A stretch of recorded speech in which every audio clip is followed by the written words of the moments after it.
इसी तरीके से जो मैंने सीरीज में बताया है, सारी सीरीज को आपको इसी तरीके से निकाल के देखना। 5 के 5% ऐसे हैं जो 100% एग्जाम के अंदर आने वाले और आएंगे, लिख के दे रहा हूं। जो मैंने बताया है इसको कर लें, 100% ये तो एग्जाम में आ ही सकता है। अगर यदि ये नहीं आते हैं तो सेम इसी तरीके से, केवल इसी तरीके से जो डिजिट है हमारे पास में बस चेंज होकर आ सकती है, सवाल ये एग्जाम के अंदर 100% मिलेंगे। और मैं उम्मीद करता हूं, आशा करता हूं कि आप इसे अच्छी तरीके से कर लेंगे और एग्जाम में अच्छे नंबर लेकर आएंगे।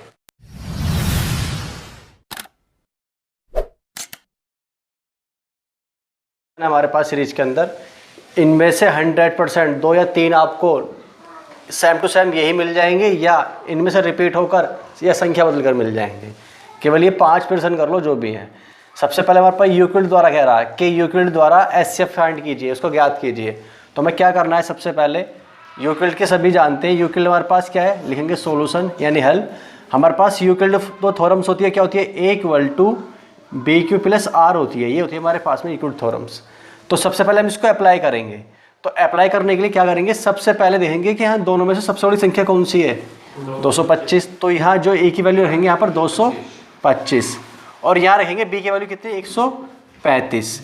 अब मल्टीप्लाई क्यू कितना रखें और आर कितना रखें, यहाँ पर हमारा आर याद रखेंगे। यूक्लिड में जब भी हमारे पास में आर 0 हो जाएगा, आर 0 होते हमारे पास में क्या होगा, उसका एचसीएफ फाइंड हो जाएगा, नहीं एचसीएफ आ जाएगा हमारे पास में। तो अब क्या करें, यहाँ पर हम जो हमारा 225 के बराबर हो जाए, तो यदि मैं क्या काम करूँ, यहाँ पर यदि मैं 2 से मल्टीप्लाई करता हूँ तो लगभग 270 हो जाएगा, जबकि 270 हमारे पास क्या है, 225 से ज़्यादा हो जाएगा। भाई 270 जो है क्या है, 225 से ज़्यादा हो जाएगा। हमें क्या लेना है, हमें ऐसा लेना है कि या तो 2 मल्टीप्लाई करने पे इसके बराबर हो जाए, या आर 0 हो जाए यानी रिमाइंडर 0 हो जाए, या इससे कम रहे, ज़्यादा ना हो।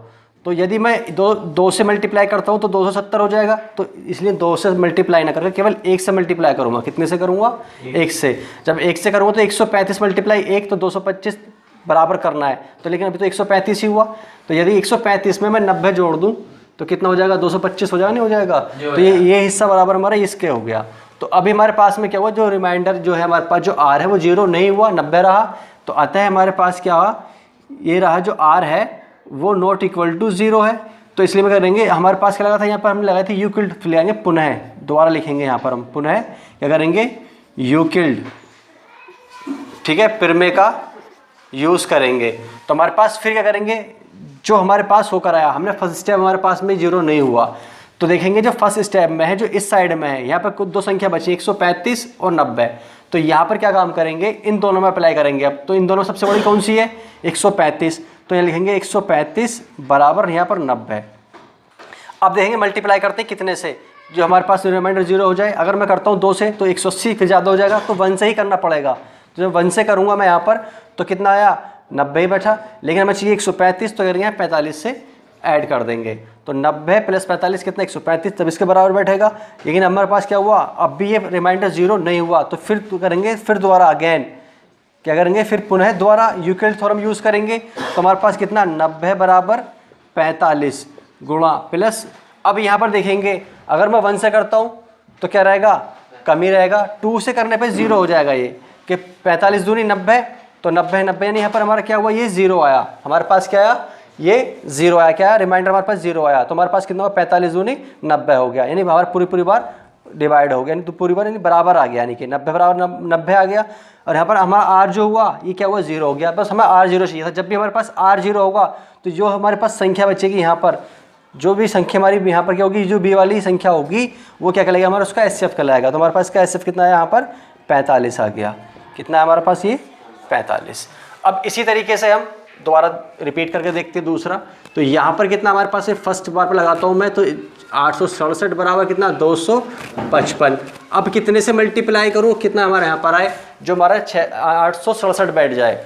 तो यहाँ पर मैं लगभग करके देखूंगा तो लगभग यहाँ मुझे 3 से मल्टीप्लाई करनी पड़ेगी, और 3 से मल्टीप्लाई करके, और जब मैं यहाँ पर 102 ऐड करूँगा तब हमारे पास में बराबर बैठेगा 867 बैठेगा। तो हमारे पास में क्या हुआ, आर हमारा यहाँ पर 0 नहीं हुआ।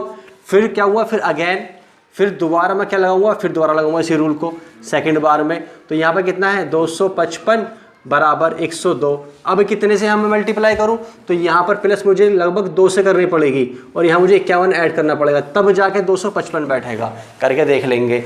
तो हमारे पास हुआ, अब भी हमारे पास क्या हुआ, ये 0 नहीं हुआ, तो फिर दोबारा तीसरी बार फिर अगेन फिर लगाएंगे क्या, यूक्लिड्स थ्योरम लगा देंगे लिखने पर। फिर उसके बाद लिख देंगे 102 बराबर कितना, 51। और यहाँ मल्टीप्लाई करूँगा 2 से तो प्लस 0 हो जाएगा। करके देख लो, 51 दूनी 102 बराबर हो गया। नहीं हमारे पास अब क्या हुआ, ये R 0 हो गया। और जब भी R 0 हो जाएगा तो हमारे पास ये जो होगा, ये जो बचेगा यहाँ पर B की वैल्यू होगा हमारा क्या होगा, इसका SCF कहलाएगा। तो हमारे पास इसका SCF कितना आया, 51 आया। कितना आया हमारा इसका, 51। पास में शांत व अशांत आवर्ती, यानी कि टर्मिनेटिंग और नॉन टर्मिनेटिंग। देखिए शांत अशांत होता क्या है, पहले इसको समझ लीजिए। आपको याद रखना है, आपको यदि मैं छोटी सी बात बताऊँ, ये मेरे पास में क्या है, यदि मैं 10 को 2 से डिवाइड कर दूँ तो ऐसे 2 से डिवाइड करूँ कितनी बार जाएगा, 5 बार चला जाएगा। कितनी बार, 5 बार। तो क्या हुआ, पूरी बार डिवाइड हो गया। क्या होगा हमारे पास, ये पूरी बार डिवाइड हो गया, नहीं हो गया, तो इसको बोलेंगे हम क्या, शांत आवर्ती। अब यदि हमारे पास यदि 10 को मैं क्या करूँ, 3 से डिवाइड करूँ, जब 3 से डिवाइड करूँगा तो कितना है, 3.33। ये क्या हो गया, तक चलती जा रही है, नहीं हमारे पास क्या हो रहा, रुक नहीं रही है। जो हमारी नहीं रुक रही है उसे बोल देंगे हम अशांत आवर्ती। क्या बोलेंगे इसे, ये तो हमारी कौन सी होगी, शांत हो गई, और इसे बोलेंगे अशांत आवर्ती, यानी कि इसे बोलेंगे टर्मिनेटिंग, इस वाले को इसे नॉन टर्मिनेटिंग बोलेंगे। अब इसी चीज़ को हमें देखना है कि ये शांत अशांत आवर्ती 3 मैंने इसके अंदर क्वेश्चन लिए हैं, और भी मालूम कर सकता है संख्या चेंज कर कर। अब हमें देखना है कि शांत आवर्ती है अशांत आवर्ती है, और उसमें लिखा हुआ है बिना लंबी गुणा भाग करे इसकी शांत व अशांत आवर्ती को ज्ञात कीजिए, क्या है, शांत है या अशांत आवर्ती है। तो क्या करेंगे, हमें एक छोटा सा फॉर्मूला याद रखेंगे।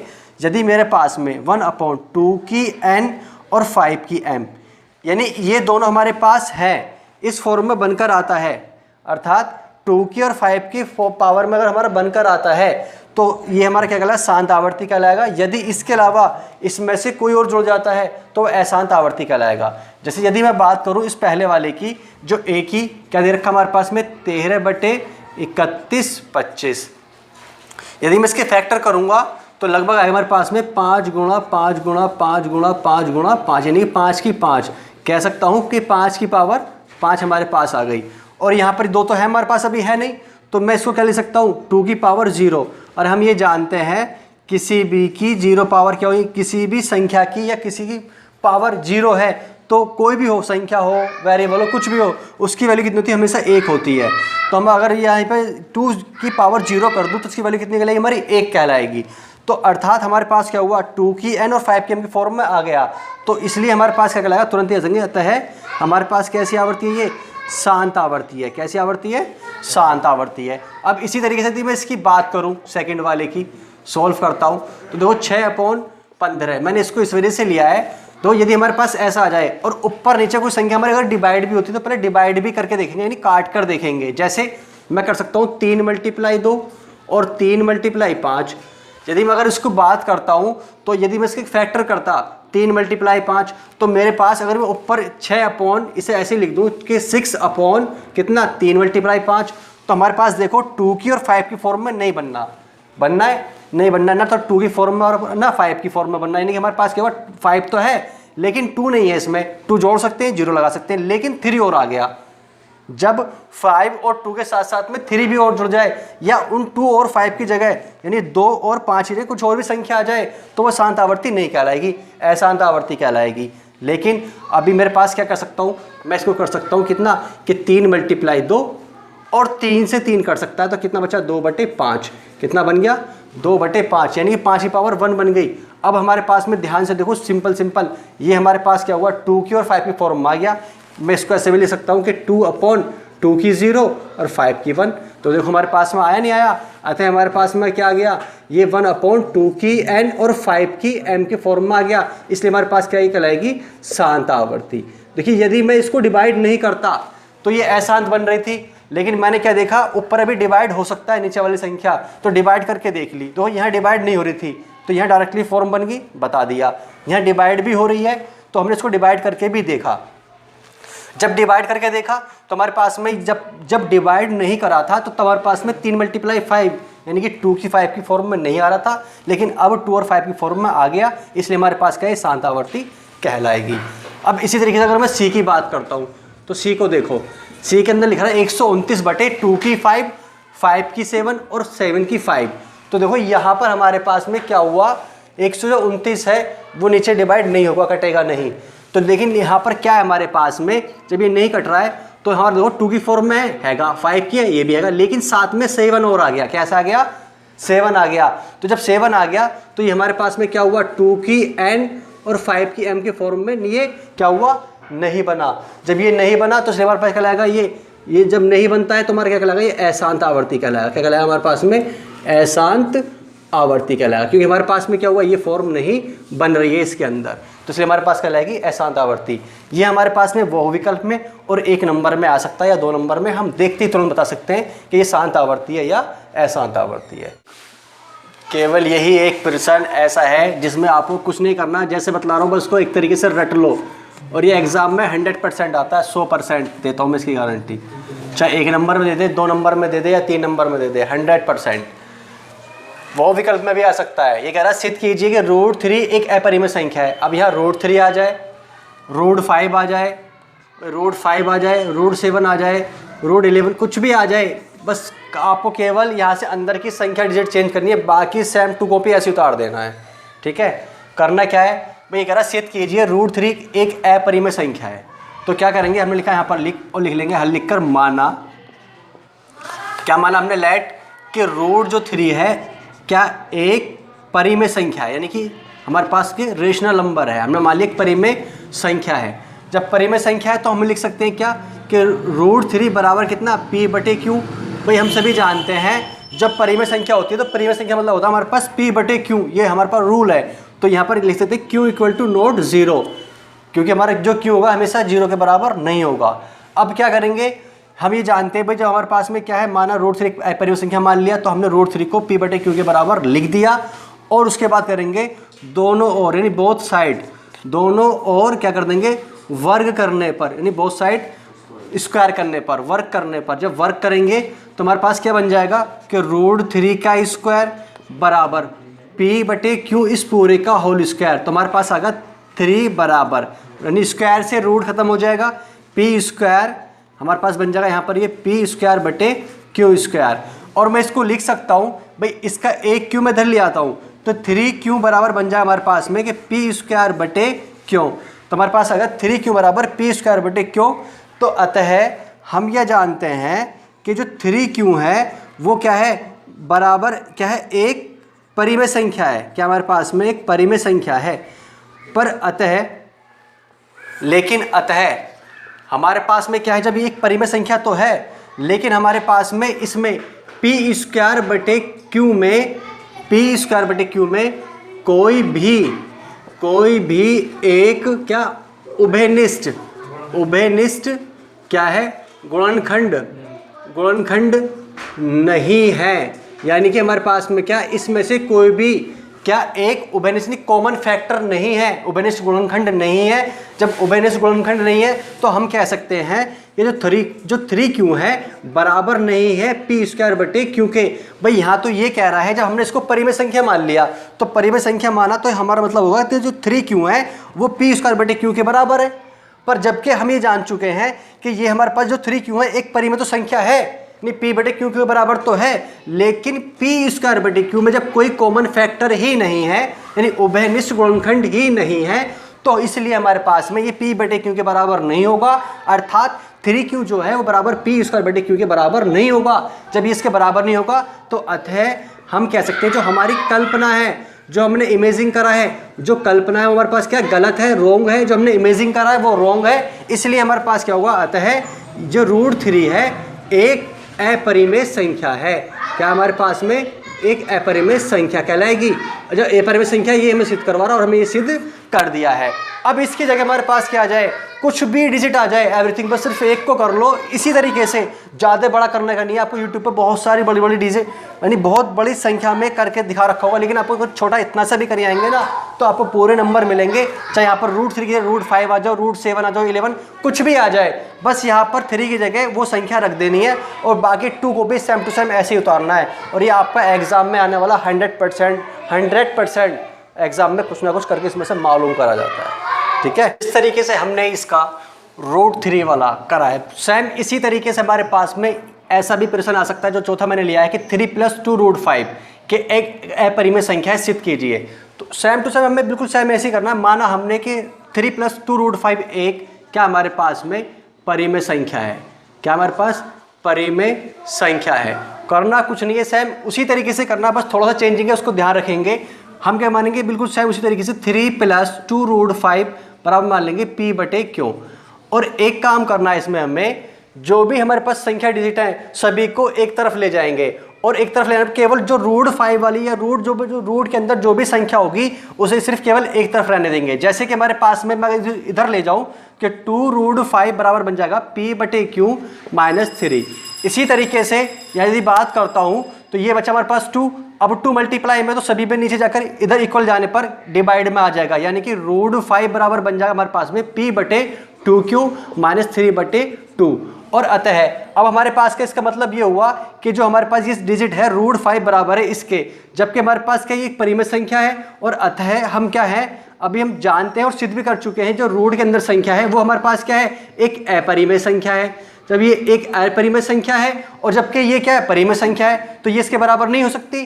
तो अतः हमारे पास में जब ये एक अपरिमेय संख्या है और हमारे पास क्या P/2Q - 3/2 बराबर क्या एक परिमेय संख्या है, तो जब एक हमारे पास ये अपरिमेय संख्या और ये परिमेय संख्या है, तो अतः इसके अकॉर्डिंग हम कह सकते हैं कि हमारे पास में कि √5 जो है बराबर नहीं हो सकती किसके, P/2Q - 3/2 के, क्योंकि हमारे पास ये अपरिमेय संख्या है और ये उधर वाली परिमेय संख्या है। तो अतः हमारे पास में सिद्ध हुआ कि जब पूरी जो हुई, अतः ये हमारे पास में क्या कि 3 + 2 √5 एक क्या है हमारे पास में अपरिमेय संख्या है।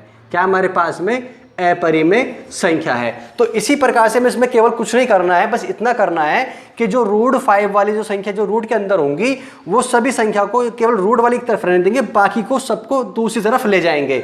और हम ये सिद्ध कर देंगे कि जो रूट के अंदर वो हम जानते हैं अपरिमेय होती है और दूसरी वाली हमारी परिमेय संख्या है, जबकि वो उसके बराबर नहीं हो सकती। जब बराबर नहीं हो सकती तो इसलिए हमारे पास जो कल्पना है वो गलत है, इसलिए हमारे पास क्या होगा, ये अपरिमेय ही संख्या हमारी होगी। इस सीरीज का ये सबसे लास्ट में 5वां प्रश्न है, जिसके अंदर मैंने बता दिया कि 5 वेरी इंपॉर्टेंट है, 100% एग्जाम में आने वाले हैं। अब देखिए इसमें क्या कह रहा है कि HCF LCM ज्ञात कीजिए और जांच कीजिए कि दो संख्याओं का गुणनफल, मैंने मान ली दो संख्या कोई A और B मान ली मैंने, और बराबर है उसके HCF और LCM के। जैसे मैंने दो सवाल ले लिए, A में मैंने ले लिया आपको 26 और 91, एक मैंने ले लिया B के अंदर 510 और 92। तो करेंगे क्या हम इसमें, भाई हमें सबसे पहले निकालने हैं इनके गुणनखंड यानी कि फैक्टर। अब हम क्या जानते हैं, यदि मैं क्या करूं 26 के फैक्टर इन गुणनखंड करता हूं तो 26 बराबर ले सकता हूं कि 2 × 13, 13 दूनी 26, केवल यही फैक्टर बन सकते हैं इसमें। और साथ में मल्टीप्लाई एक भी हम चाहे जोड़ना चाहे तो जोड़ सकते हैं। यहाँ भी 91 है तो 13 सत्ते 91, यानी कि एक और जोड़ सकते हैं अगर 4 जोड़ना चाहे तो।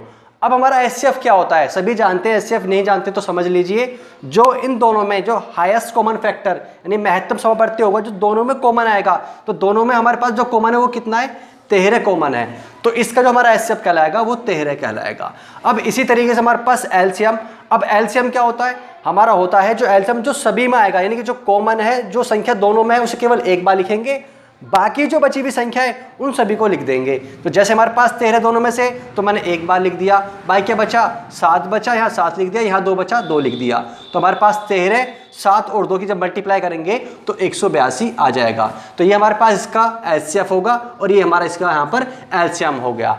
अब इसी तरीके से हमें क्या करना है, वो हमें फाइंड भी करा रहा है कि दो संख्याओं का गुणनफल बराबर होता है उसके HCF और LCM के। तो मैं एक काम कर देता हूं, मैंने क्या करा, दो संख्या मैंने कह ली A और B।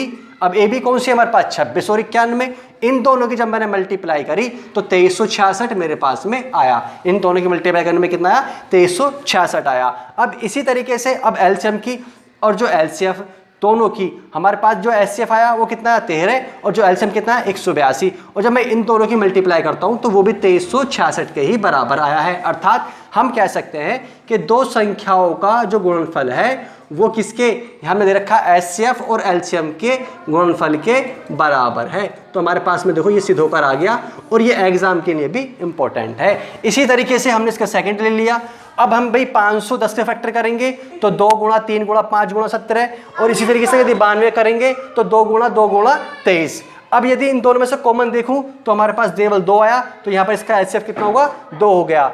अब इसी तरीके से जब मैं इसका एलसीएम निकालूंगा तो हमारे पास जो एलसीएम क्या है, जो सभी में कॉमन है वो तो एक बार, बाकी जो डिजिट बची देखिए 2 बचा, 3, 23, 5, 17 सबको हमने यहाँ लिख दिया, तो इन सब की मल्टीप्लाई करके आया 23,460। अब इसी तरीके से यदि हम इन दोनों का क्या देखें, दो संख्याओं का गुणनफल देखें, तो हम दो संख्याओं का नहीं इन दोनों का मल्टीप्लाई करके देखेंगे और इसी तरीके से इसके एचसीएफ और एलसीएम का देखेंगे, तो दोनों के जो हमारे पास है गुणनफल बराबर आएंगे। इसी तरीके से जो मैंने सीरीज में बताया है, सारी सीरीज को आपको इसी तरीके से निकाल के देखना। 5 के 5 पर्सन ऐसे हैं जो 100% एग्जाम के अंदर आने वाले और आएंगे, लिख के दे रहा हूँ। जो मैंने बताया है इसको कर लें, 100% ये तो एग्जाम में आ ही सकता है। अगर यदि ये नहीं आते हैं तो सेम इसी तरीके से, केवल इसी तरीके से जो डिजिट है हमारे पास में बस चेंज हो कर सकती है, सवाल ये एग्जाम के अंदर 100% मिलेंगे। और मैं उम्मीद करता हूँ, आशा करता हूँ कि आप इसे अच्छी तरीके से कर लेंगे और एग्जाम में अच्छे नंबर लेकर आएंगे।